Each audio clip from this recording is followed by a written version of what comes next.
Muy bien, muy buenas tardes. En esta oportunidad vamos a ver un programa en Cloud Computing, ¿no? Que ofrece la casa certificadora GCD Consult. Muy bien, vamos a ver su contenido, ¿no? Que es lo que nos debería de interesar a nosotros como profesionales. Muy bien. Bueno, si alguien está interesado, ahí está, tiene un precio de $700.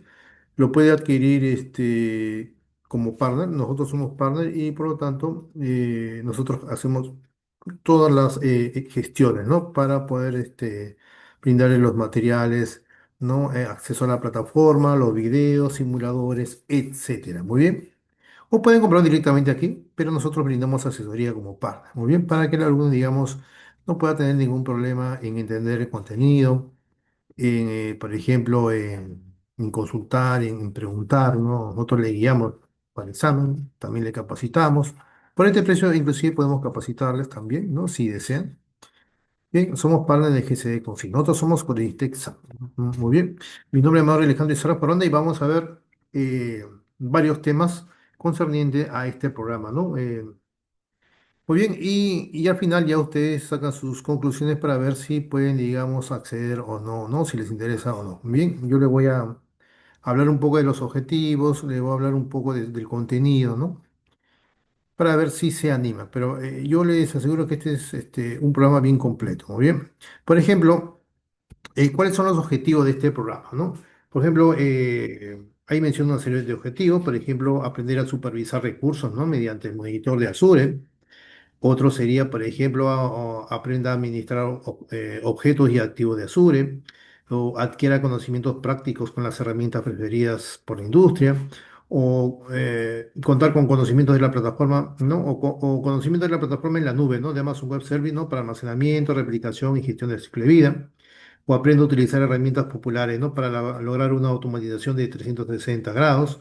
O cómo aprender conceptos de seguridad, ¿no? En la nube para obtener mejores prácticas o conozca las mejores prácticas y gestión de SRE también, o cómo utilizar Amazon Web Services, Azure, DevOps y Agile y Scrum Master. Muy bien.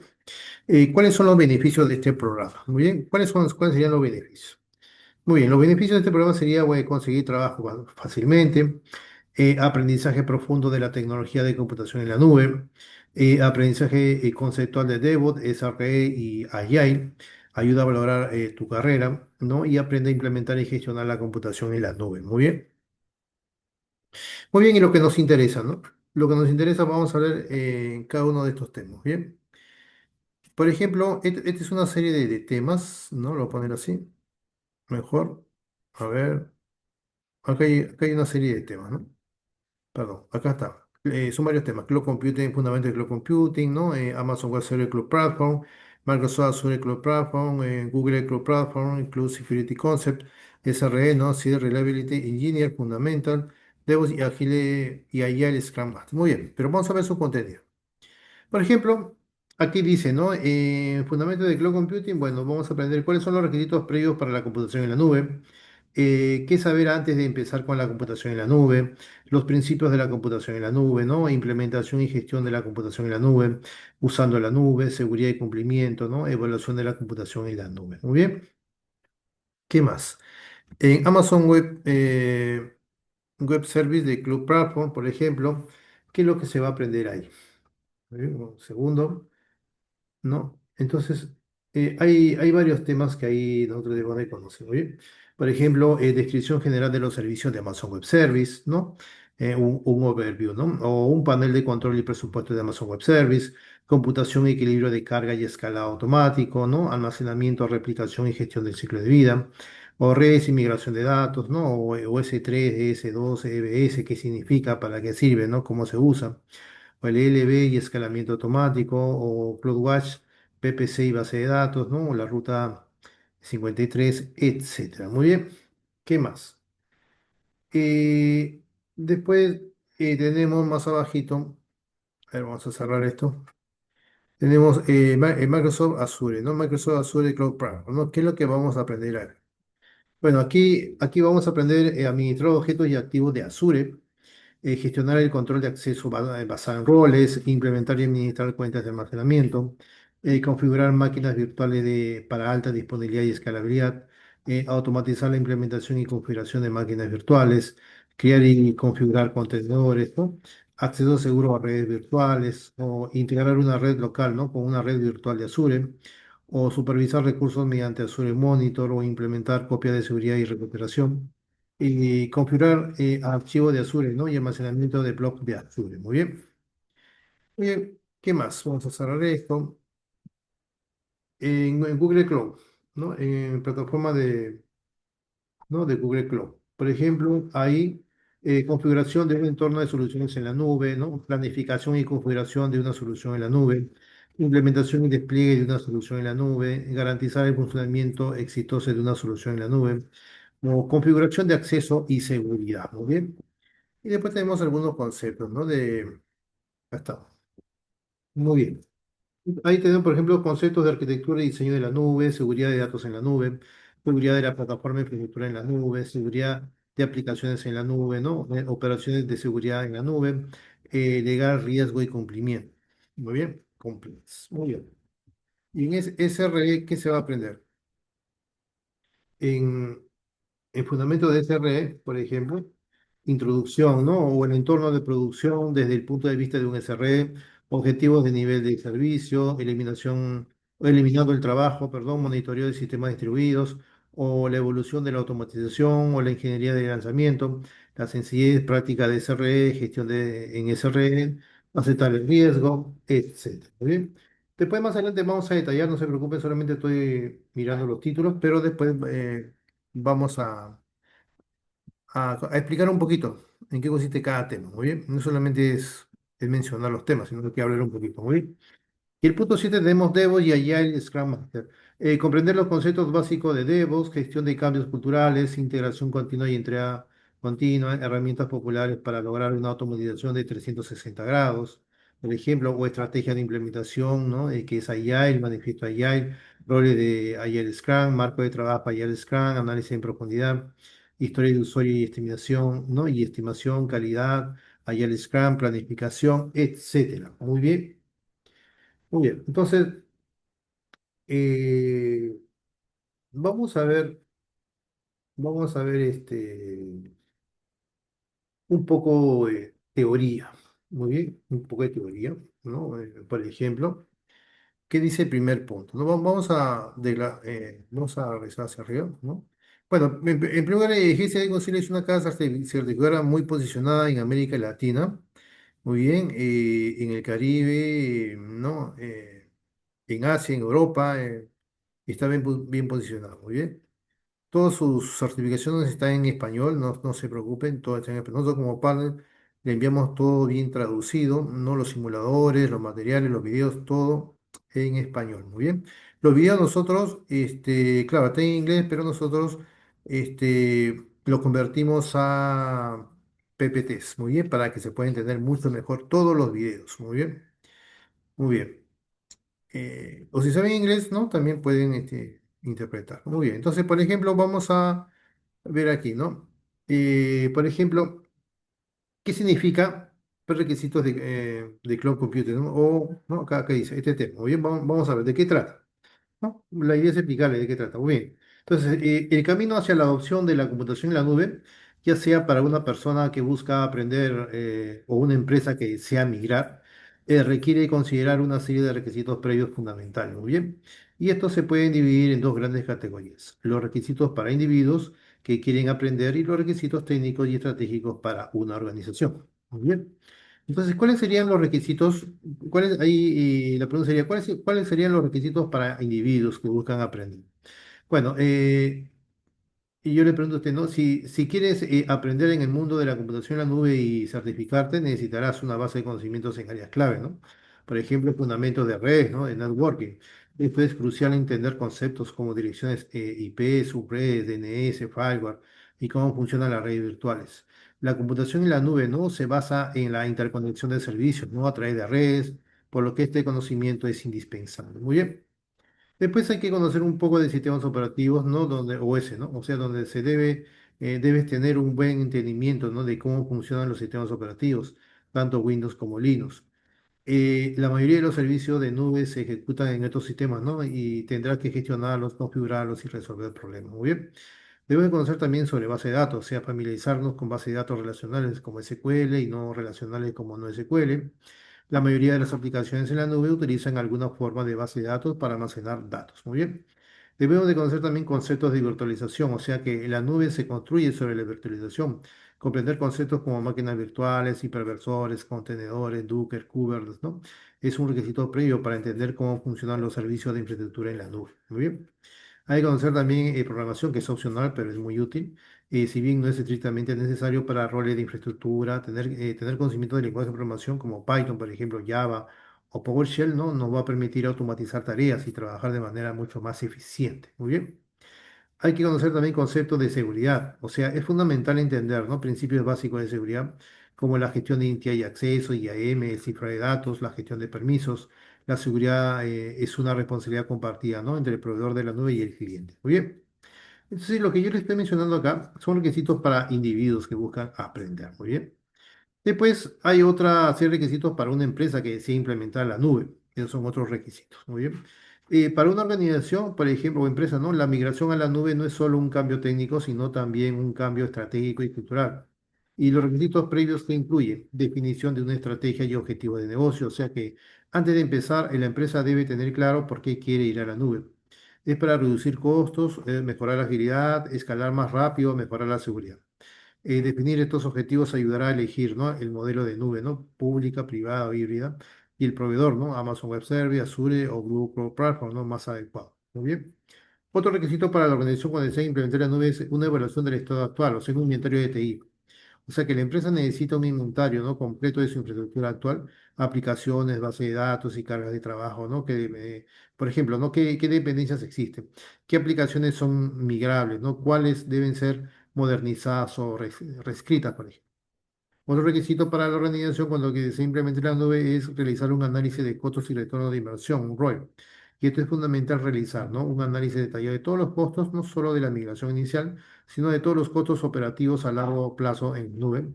Aunque la nube puede reducir costos, una mala gestión puede llevar a gastos inesperados. Muy bien. Otro requisito para la organización que te simplemente en la nube es realizar un plan de seguridad y cumplimiento normativo. O sea que la seguridad es una de las mayores preocupaciones. Se debe definir un plan de seguridad integral, ¿no? Que incluya el cifrado de datos, el control de accesos, el cumplimiento de las regulaciones específicas del sector, por ejemplo, el GDPR, el IPA. La empresa debe entender el modelo de responsabilidad compartida de su proveedor de nube. Muy bien. Otro requisito es capacitación del personal, o sea que los equipos de TI necesitan adquirir nuevas habilidades y certificaciones para gestionar un entorno de nube. Y la empresa debe invertir en la formación del personal en las tecnologías del proveedor de nube elegido. Otro requisito es conectividad de red robusta, o sea, para acceder a los servicios en la nube se requiere una conexión a Internet fiable y de alta velocidad. Para implementaciones a gran escala o híbrida puede ser necesario establecer conexiones privadas y seguras con el proveedor de la nube. Bien. El último requisito tenemos, por ejemplo, el cambio cultural, donde la adopción de la nube a menudo requiere un cambio en la mentalidad de los equipos, fomentando la automatización, la agilidad, ¿no? Y un enfoque de infraestructura como código. Fomentar la comunicación y la colaboración también entre equipos DevOps es clave para el éxito. Muy bien. Muy bien. Entonces les comento un poco del requisito de Cloud Computing. Muy bien. Que me parece interesante. Muy bien. Ahora vamos a ver el otro punto, que es qué saber antes de pensar con la computación en la nube. Muy bien. Ese es el siguiente punto. Muy bien. Ese punto lo voy a hablar un poquito también de ese punto. O sea, estamos acá, ¿no? Para poder guiarnos, si estamos aquí. O sea, what do you know, what the now, ¿no? Before start cloud computing. Muy bien. O sea, ¿qué saber antes de empezar con la conexión en la nube? Muy bien, entonces antes de empezar con la computación en la nube, ¿no? Es fundamental tener un conocimiento básico, ¿no? En varias áreas clave. Muy bien. Por ejemplo, si eres un individuo, necesitarás entender los fundamentos tecnológicos que sustentan la nube. Si eres una organización, la preparación va más allá de la tecnología, e incluye una estrategia de negocio y una planificación cuidadosa. Muy bien. Por ejemplo, para individuos, fundamentos tecnológicos, los conceptos a dominar son la base de la nube y nos va a permitir comprender mejor cómo funcionan sus servicios. Por ejemplo, hay que conocer la red, ¿no? O sea, comprender cómo funciona una red es crucial, ¿no? Debemos conocer conceptos como direcciones IP, DNS, VPN, ¿no? y el funcionamiento de los firewalls. Los servicios en la nube se interconectan, ¿no? A través de red, por lo que es el punto de partida esencial. Hay que conocer sistemas operativos, o sea, la mayoría de los servicios de la nube, como las máquinas virtuales, se ejecutan en sistemas operativos, ¿no? Y es importante tener experiencia trabajando con Windows y especialmente con Linux, ¿no? Ya que es predominante, ¿no? En muchos entornos de nube. Hay que conocer base de datos también, o sea, la nube es el lugar de una vasta cantidad de datos. Es útil conocer los fundamentos de la base de datos relacionales como SQL y no relacionales como no SQL. Hay que conocer también de virtualización, o sea, la nube está construida sobre la tecnología de virtualización. Entender el concepto de máquinas virtuales sin contenedores, por ejemplo, con Docker, nos va a ayudar a comprender cómo se aíslan los recursos en un entorno compartido. En cuanto a la seguridad, ¿no? Debemos de tener una comprensión básica de los principios de seguridad, como la gestión de identidad y acceso, IAM, ¿no? Cifra de datos, ¿no? Y la gestión de permisos. En la nube la seguridad es una responsabilidad compartida, ¿no? Entre el proveedor y el cliente. Eso hay que tenerlo presente. En cambio, para organizaciones, eh, contamos con requisitos estratégicos y de negocio, ¿no? Por ejemplo, para una empresa la transición de la nube es un proyecto estratégico para requiere una planificación rigurosa. O sea, hay que definir la estrategia y los objetivos, hay que realizar un análisis de costos, ¿no? Hay que realizar un inventario y evaluación de TI, hay que realizar un plan de seguridad y cumplimiento, hay que capacitar personal, hay que conectarse a las redes, ¿no? O sea, conectividad de la red, o sea, se necesita una conexión a internet estable, ¿no? Y con un ancho de banda suficiente para conectar la infraestructura local con la nube, ¿no? En fin, en cambio, para soluciones híbridas o empresariales se suelen utilizar conexiones privadas dedicadas. Muy bien, muy bien. ¿Qué más? Entonces vamos a pasar al tercer tema, ¿no? Al tercer, que son los principios, ¿no? Los principios de la computación en la nube. Muy bien, ese es el tercer tema. ¿De qué trata el tercer tema? ¿No? Vamos acá. Muy bien. Los principios fundamentales, ¿no? De la computación en la nube son los elementos que definen su estructura, su funcionamiento y beneficios. Y estos principios son aplicados, ¿no? Por los proveedores de la nube, como Amazon Web Service, ¿no? Azure, Google Cloud, para ofrecer sus servicios. Entre los principios tenemos la elasticidad y la escalabilidad, por ejemplo. Este es uno de los principios más conocidos. Por ejemplo, la elasticidad se refiere a la capacidad de los recursos para expandirse o contraerse de manera automática según la demanda de la carga de trabajo. Por ejemplo, si un sitio web experimenta un pico de tráfico, la nube añade automáticamente más servidores, ¿no? Para manejarlo y luego los elimina cuando el tráfico vuelve a la normalidad. Que la escalabilidad es otro principio.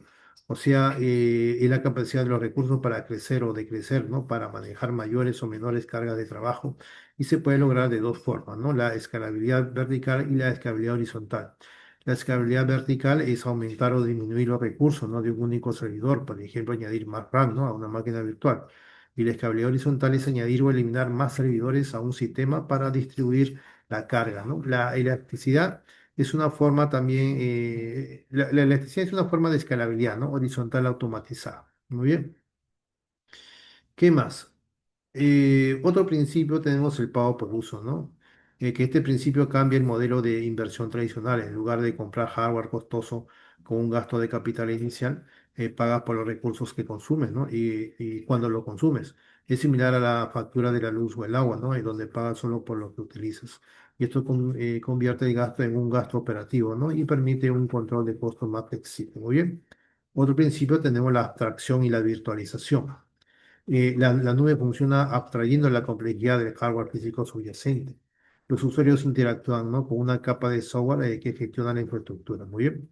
Aquí tenemos también un concepto que es virtualización, donde se utiliza para crear versiones virtuales de recursos como servidores, almacenamiento, redes, ¿no? Y esto permite que múltiples clientes compartan el mismo hardware físico de forma segura y aislada. Muy bien. En cuanto, o bueno, hay otro principio también que es resiliencia y disponibilidad, que la nube está diseñada para ser altamente confiable, ¿no? Y estar disponible. La resiliencia, por ejemplo, es la capacidad de los sistemas para recuperarse de los fallos. Los proveedores de nube utilizan centros de datos, ¿no? En múltiples ubicaciones geográficas para asegurar, por ejemplo, que si una región falla, los servicios puedan seguir funcionando en otro. Después tenemos acá también la alta disponibilidad, por ejemplo, garantiza que los servicios estén operativos, ¿no? La mayor parte del tiempo posible. Los acuerdos de nivel de servicio y SLA de los proveedores de nubes suelen prometer, ¿no? Una disponibilidad de hasta un 99,99% o más. Muy bien. Otro principio es la multinatencia, o sea, es el principio de que un único hardware físico es compartido por múltiples clientes, ¿no? Inquilinos. El proveedor de la nube se encarga de hilar de forma segura los recursos de cada cliente para que la información y las cargas de trabajo de un cliente no sean accesibles para otro. Esta compartición de recursos permite la eficiencia, ¿no? Y la reducción de costos. Muy bien. Otro principio es el autoservicio bajo demanda. Los usuarios pueden aprovisionar recursos de la nube, ¿no? Como servidores, base de datos o almacenamiento, de forma independiente, ¿no? Y en cualquier momento, sin necesidad de contactar a un proveedor o esperar a un equipo de IT. Y esto se logra a través de portales web intuitivos, ¿no? Y APIs que permiten una gestión ágil de los recursos. Muy bien, muy bien. Bueno, hay diferentes temas, ¿no? Por ejemplo, nos vamos a saltear un poquito y vamos a hablar un poco de seguridad y cumplimiento, security and compliance, ¿muy bien? Que se menciona ahí, ¿no? Ahí también, ¿no? O sea, no es que todos los temas vamos a hablar, voy a tratar de hablar de unos temas que me parecen relevantes, por ejemplo, seguridad y cumplimiento. ¿De qué trata, no? La seguridad y el cumplimiento normativo son dos pilares fundamentales, ¿no? Interconectados en cualquier estrategia de tecnología moderna, especialmente en el ámbito de la computación y la nube. Aunque a menudo se usan juntos, se refieren a conceptos distintos. Muy bien. La seguridad, por ejemplo, la seguridad se centra en la protección proactiva de los datos y los sistemas contra accesos no autorizados, ataques maliciosos, robo de datos y otros riesgos. Y su objetivo es garantizar, ¿no? La confidencialidad, la integridad y la disponibilidad de la información. Entonces, los principios clave de la seguridad, ¿cuáles serían? La confidencialidad, la integridad y la disponibilidad, ¿no? La confidencialidad es asegurar que los datos solo sean accesibles por personas autorizadas y esto se logra mediante el cifrado de datos y el control de acceso. La integridad es garantizar que los datos no sean modificados de manera no autorizada. Las copias de seguridad y los sistemas de detección de intrusos son cruciales acá. Y la disponibilidad es asegurar que los sistemas y los datos estén accesibles cuando se necesiten, ¿no? Y esto se logra a través de la redundancia y la recuperación ante desastres. Muy bien. Y las medidas de seguridad incluyen, por ejemplo, autenticación y autorización, o sea, usar mecanismos, ¿no? Para verificar la identidad de los usuarios, autenticación, y otorgarles permisos adecuados, autorización. Cifra de datos también, o sea, proteger los datos tanto en tránsito cuando se mueven a través de la red, como en reposo cuando estén almacenados. Y gestión de amenazas es monitorear y responder a posibles ataques como el uso de firewall, sistema de detección de intrusos y análisis de vulnerabilidad. Muy bien. ¿Y cumplimiento normativo a qué se refiere? Bueno, el cumplimiento normativo o cumplimiento simplemente se refiere a la adherencia a leyes, a regulaciones, estándares y políticas internas y externas que rigen la protección de los datos, ¿no? Mientras que la seguridad es lo que haces para proteger los datos, el cumplimiento es lo que documentas, ¿no? Para demostrar que tus esfuerzos de seguridad cumplen con los requisitos legales y de la industria. ¿Muy bien? Entonces, el incumplimiento puede resultar en multas elevadas, pérdida de reputación y otras sanciones legales, ¿no? Ejemplos de regulaciones y estándares de cumplimiento, por ejemplo, tenemos el GDPR, ¿no? Que es el Reglamento General de Protección de Datos para la protección de datos personales de ciudadanos de la Unión Europea. El IPA es la Ley de Portabilidad y Responsabilidad del Seguro Médico y rige la protección de la información de salud en los Estados Unidos. El PCI-DSS es un estándar de seguridad de datos de la industria de tarjetas de pago. Es obligatorio para cualquier empresa que maneje información de tarjetas de crédito. La ISO 27001, bueno, es un estándar internacional para la gestión de la seguridad de la información. Muy bien. Pero ¿cuál sería la relación entre seguridad y cumplimiento? Bueno, la seguridad y el cumplimiento están intrínsecamente ligados, ¿no? La seguridad es el cómo y el cumplimiento es el por qué o el qué. Implementar medidas de seguridad robustas es a menudo una forma de cumplir con los requisitos normativos. Por ejemplo, el cifrado de datos es una medida de seguridad que te ayuda a cumplir con regulaciones como el GDPR. No son lo mismo también porque una organización puede ser técnicamente segura, pero no cumplir con una regulación específica si no tiene los procesos de documentación, ¿no? Y auditoría adecuados. Del mismo modo, por ejemplo, una organización puede cumplir formalmente con una norma, ¿no? Tener la documentación en regla, pero tener brechas de seguridad que le ponen a riesgos reales es muy crítico. Muy bien. En el contexto de la nube, por ejemplo, existe el modelo de responsabilidad compartida, ¿no? El proveedor de la nube, por ejemplo, Azure, es responsable de la seguridad de la nube, ¿no? El hardware, la infraestructura física, y mientras que el cliente es responsable de la seguridad en la nube. Entonces, la seguridad de los datos, las aplicaciones y la configuración que gestiona.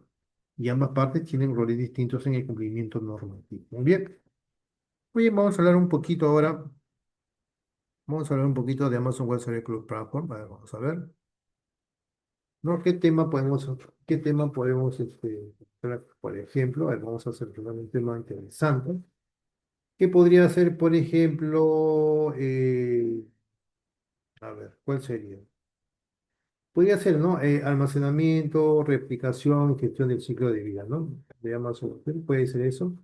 O puede ser el S3, ¿no? Vamos a ver un poquito del S3, del S2, de EBS. Vamos a ver, este punto también es bien interesante, ¿no? ¿De qué trata? ¿No? ¿No? S3, S2 y EBS. Muy bien. Muy bien, el S3, el S2 y el EBS son servicios clave de Amazon Web Service, AWS, que se complementan, ¿no? Para proporcionar la infraestructura fundamental de cualquier aplicación en la nube, aunque a veces se confunden, cada uno tiene una función muy específica. Muy bien. Por ejemplo, el Amazon S2, que es Elastic Compute Cloud. El S2 proporciona una capacidad de computación virtual, lo que significa que puedes alquilar máquinas virtuales llamadas instancias en la nube.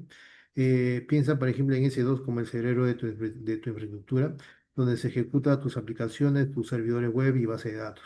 ¿Su función cuál sería? Proporcionar un entorno informático escalable seguro, alojar un servidor, por ejemplo, ¿no? Un caso de uso, ¿cuál sería? Alojar un servidor web, ejecutar una aplicación de negocio o realizar cálculos de alto rendimiento.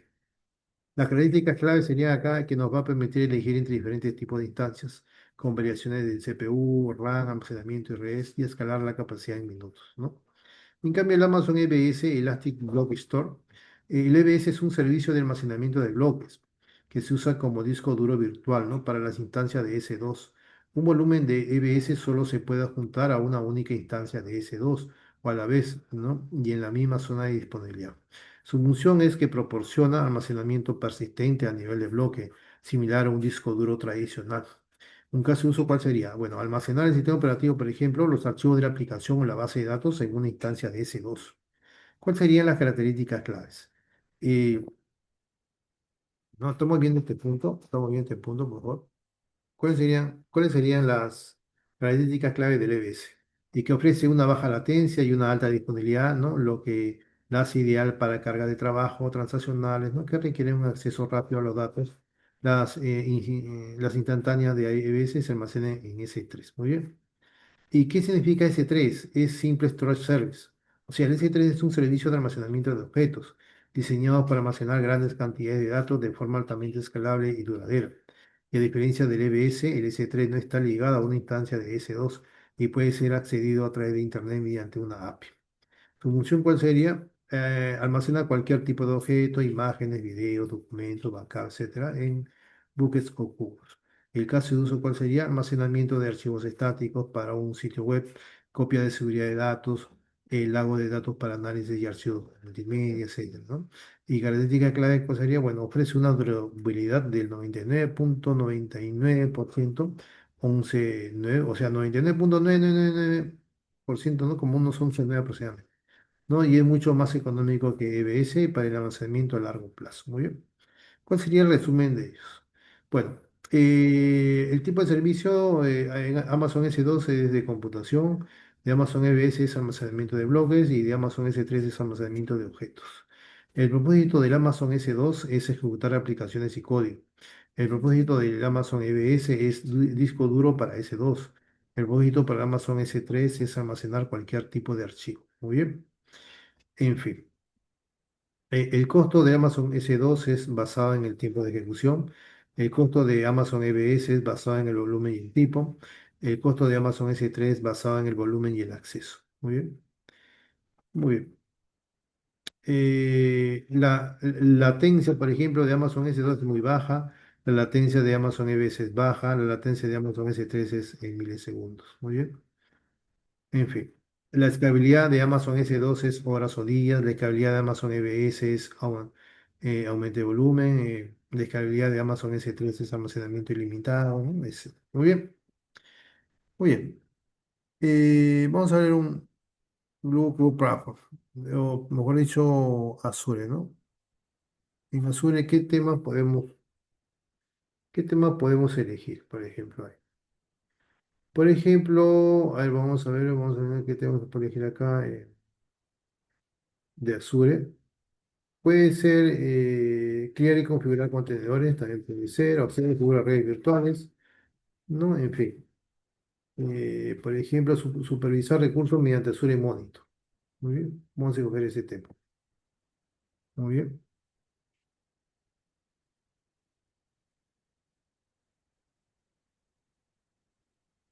¿no? O sea, estamos viendo este tema que está acá. Monitor Resolve by using Azure Monitor. Muy bien. Muy bien.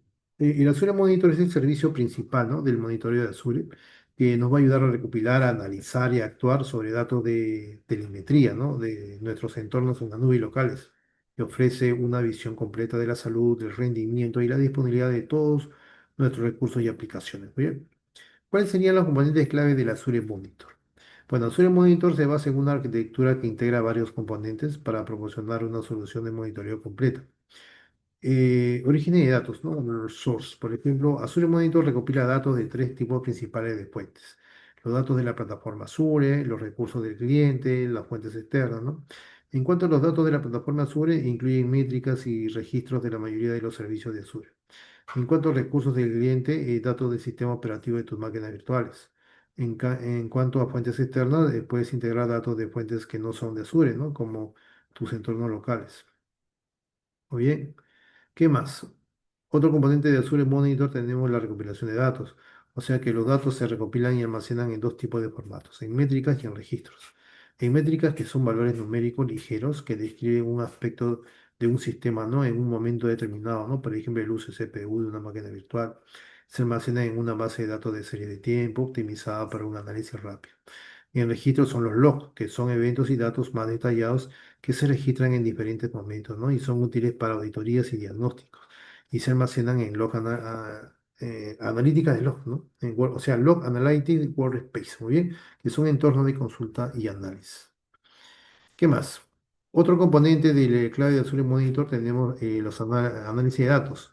O sea que una vez recopilados puedes analizar los datos para obtener información valiosa como Log Analytics, ¿no?, que es un portal que nos permite usar el lenguaje de consulta, el Custom Query Language, ¿no?, KQL, para buscar, correlacionar y analizar datos de registro, y es ideal para diagnósticos complejos y análisis forense. Muy bien.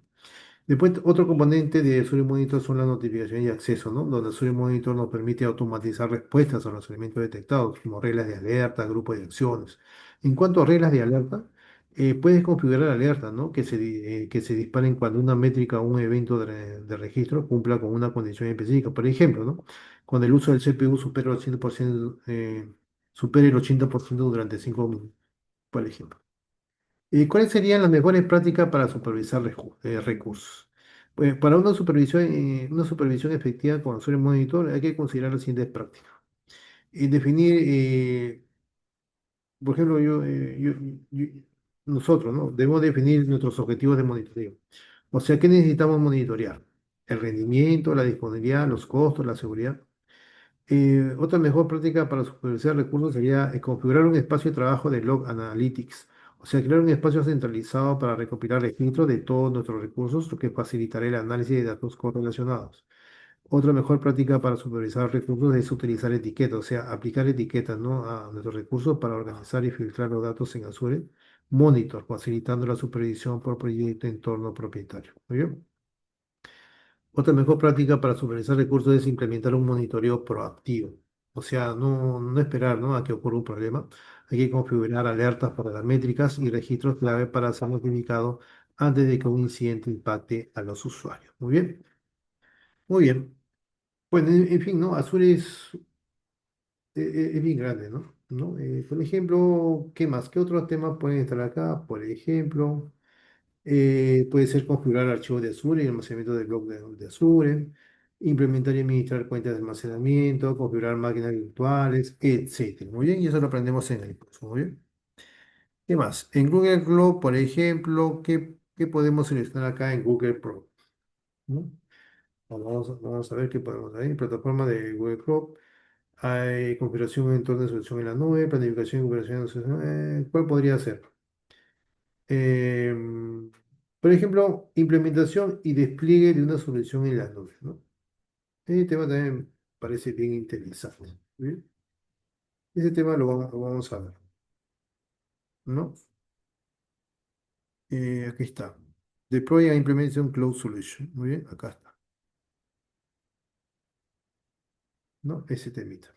Bueno, la implementación, ¿no? Y el despliegue de una solución en la nube se refiere al proceso de lanzar, ¿no? Una aplicación, un servicio o infraestructura en una plataforma de nube como Azure, Amazon Web Service o Google Cloud, ¿no? Y este proceso va desde la preparación de la aplicación hasta su puesta en marcha y mantenimiento. Pero ¿cuáles serían las fases del despliegue, deploy, ¿no? El proceso de implementación y despliegue de una solución en la nube generalmente sigue las siguientes fases. Muy bien. Tenemos la fase de preparación y configuración del entorno, tenemos la fase de despliegue de la aplicación, tenemos la fase de pruebas y monitoreo, tenemos la fase de gestión y optimización, etcétera. Por ejemplo, ¿de qué trata la fase de preparación y conversión de entorno? Bueno, ahí el primer paso es diseñar la arquitectura de la solución, ¿no? Eligiendo los servicios de la nube, ¿no? Que se utilizarán, por ejemplo, máquinas virtuales, contenedores, base de datos, funciones sin servidores, etcétera. Después, para garantizar la consistencia y la repetibilidad, ¿no? Es una buena práctica definir la infraestructura necesaria, o sea, redes, almacenamiento, máquinas virtuales, ¿no? Mediante código. Estamos hablando ahí de infraestructura como código IAC. Hay que utilizar herramientas como ARM, ¿no? De templates de Azure, o CloudFormation, Amazon Web Services o Terraform, ¿no? Y nos va a permitir automatizar la creación del entorno. Muy bien. En fin, en cuanto a la fase de despliegue de la aplicación, ahí las aplicaciones suelen empaquetarse en contenedores, por ejemplo, con Docker, para que puedan ejecutarse de manera consistente en cualquier entorno. Ahí también en esta fase de despliegue de la aplicación se utilizan orquestadores como Kubernetes, ¿no? Para gestionar el despliegue, el escalado y la operación de los contenedores de la aplicación. En cuanto también qué actividad se realiza dentro del despliegue de la base de despliegue de la aplicación, ahí podemos cargar los archivos de nuestra aplicación directamente a los servicios de la nube o de forma más eficiente, ¿no? Usar herramientas de integración y despliegue continuo como CI/CD, como GitHub Action o Azure DevOps. Y estas herramientas automatizan el proceso de construir, probar y desplegar la aplicación cada vez que hay un cambio en el código. Muy bien. En la parte de pruebas y monitoreo, ahí una vez desplegada la solución, ahí se realizan pruebas, ¿no? Para asegurar que todos los componentes funcionan correctamente. Se configuran servicios de monitoreo como Azure Monitor o CloudWatch para supervisar el rendimiento, la disponibilidad y la salud de la aplicación. Y esto incluye la creación de alertas, ¿no? Que notifiquen al equipo si surge un problema. Muy bien. Dentro de la gestión y optimización de esa fase de deployment, ahí se realiza una serie de actividades, por ejemplo, a medida que la aplicación evoluciona, se despliegan nuevas versiones y el proceso de CI/CD facilita estas actualizaciones de manera muy fluida y sin interrupción. ¿No? Bien. Ahí se configuran reglas también de escalado automático para que la solución pueda manejar picos de demanda sin intervención manual, etcétera. Muy bien. Ahí también se revisa el uso de los recursos para optimizar los costos, por ejemplo, apagando recursos cuando no se usen o eligiendo el tamaño de instancia adecuado. Muy bien. Muy bien, vamos a hablar otros temas también, por ejemplo, concepto de seguridad en la nube. Podemos hablar un poco de seguridad de aplicaciones en la nube, ¿no? Seguridad de aplicaciones en la nube. O el Cloud Application Security. Muy bien, podemos hablar de temas también interesantes, por ejemplo. La seguridad de las aplicaciones en la nube se refiere a las medidas y prácticas, ¿no? Para proteger las aplicaciones que se ejecutan en un entorno de nube. Y esto incluye asegurar tanto la aplicación misma como código, datos, como la infraestructura de la nube donde se aloja. Y a diferencia de la seguridad tradicional, la seguridad en la nube introduce el modelo de responsabilidad compartida, ¿no? Donde tanto el proveedor de la nube como el cliente tienen responsabilidades específicas. ¿Cuáles serían los principios clave de la seguridad de las aplicaciones en la nube? Bueno, para proteger una aplicación en la nube de manera efectiva se deben considerar los siguientes principios. Por ejemplo, tenemos dentro de la gestión de identidad y acceso IAM, hay el principio del mínimo privilegio, hay la autenticación multifactor, por ejemplo, ¿no? El principio del mínimo privilegio, los usuarios y las aplicaciones solo deben tener los permisos necesarios para realizar sus tareas, ¿no? Si una aplicación solo necesita leer datos de una base de datos, no debería tener permisos para eliminarlos. En la utilización unifactorial MFA, ¿no? Requerir más de una forma de verificación, por ejemplo, una contraseña y un código enviado a teléfono para acceder a los recursos clave, ¿no? Eso es muy importante.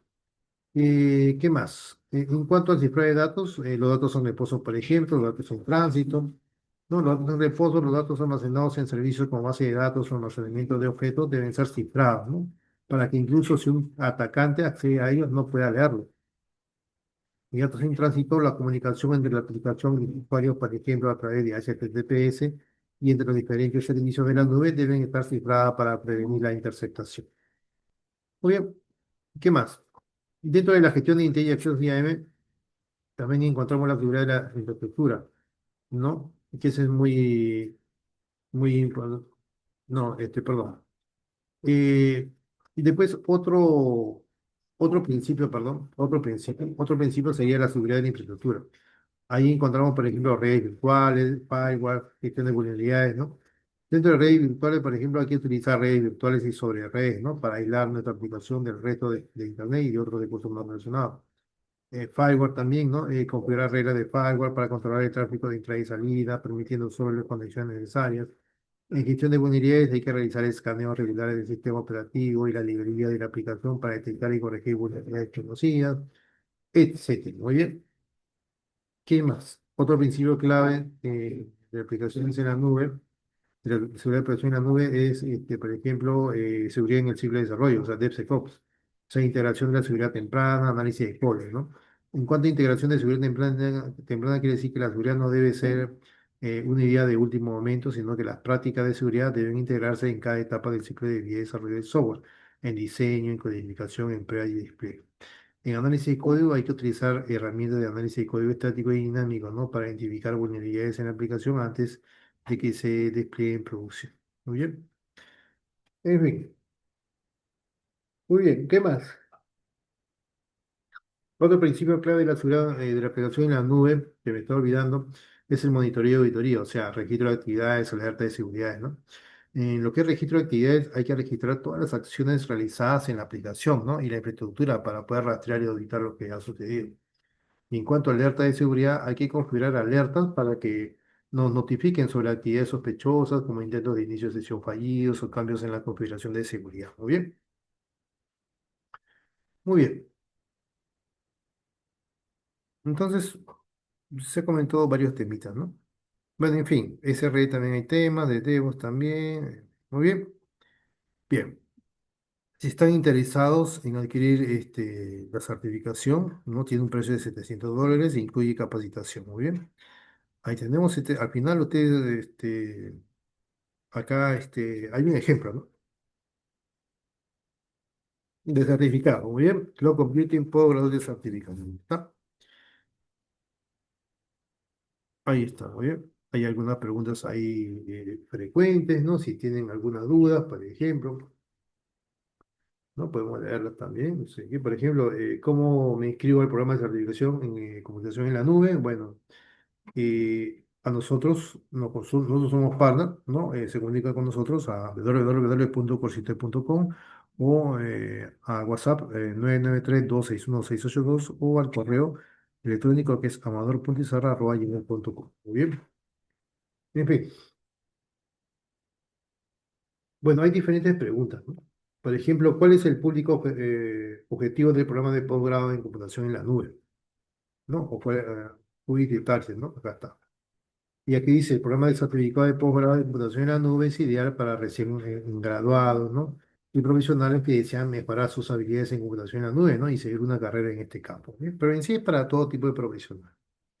Después dice, aquí, ¿cuál es el programa de certificado de posgrado de computación en la nube y qué ventajas ofrece? ¿No? Y acá dice, el certificado de posgrado de computación en la nube es un programa integral, ¿no? Que abarca diversos conceptos y tecnologías de computación en la nube, como infraestructura, modelos de implementación y seguridad. Y el programa ofrece beneficios, ¿no? Como el desarrollo de conocimientos en computación en la nube, mejores perspectivas laborales y experiencias prácticas con plataformas en la nube. Muy bien. ¿Qué más? Eh, aquí sería, bueno, ¿qué más? ¿Qué más? A ver, ¿qué otra? Las oportunidades de las carreras, en fin, ¿no? Lo que también, ¿no? Porque es relevante, dice, ¿no? Por, ¿por qué es relevante, no? Muy bien, en la industria.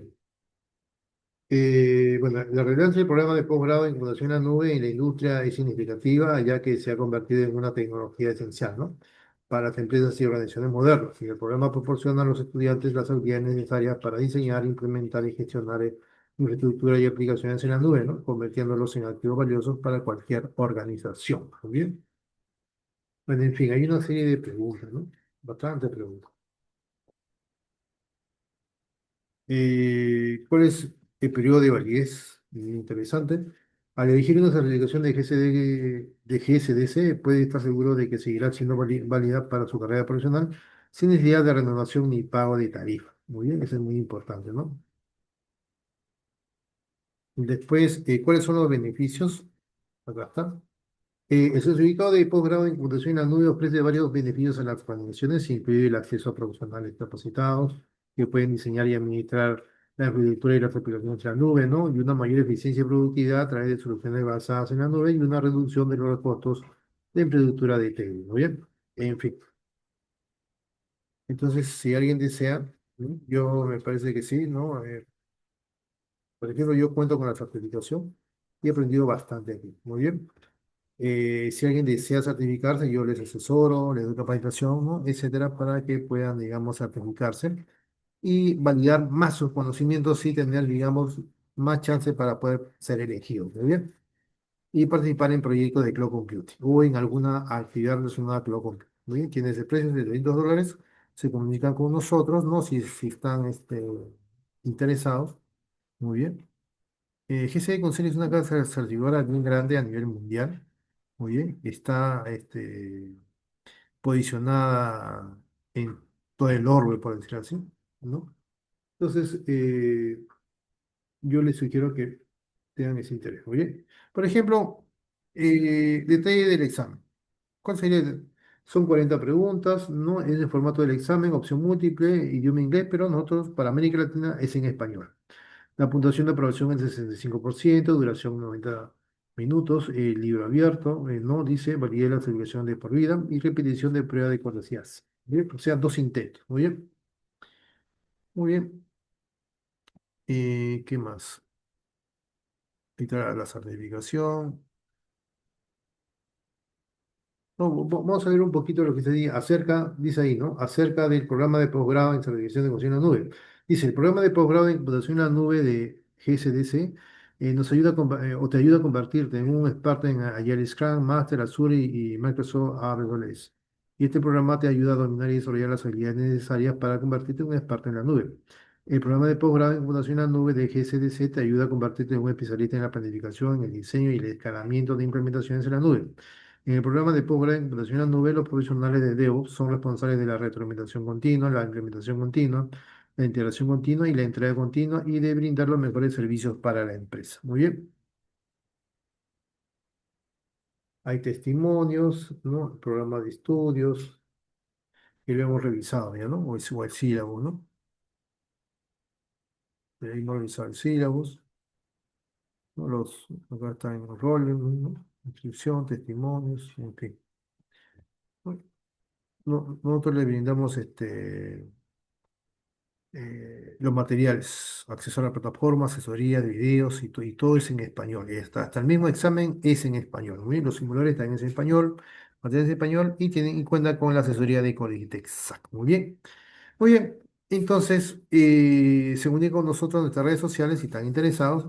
Este videito va a ser alojado en el canal de Latam Certificaciones TI, la cual Colegitex es propietario. Muy bien, nos vemos en un próximo videito. Muchísimas gracias. Muy buenas tardes.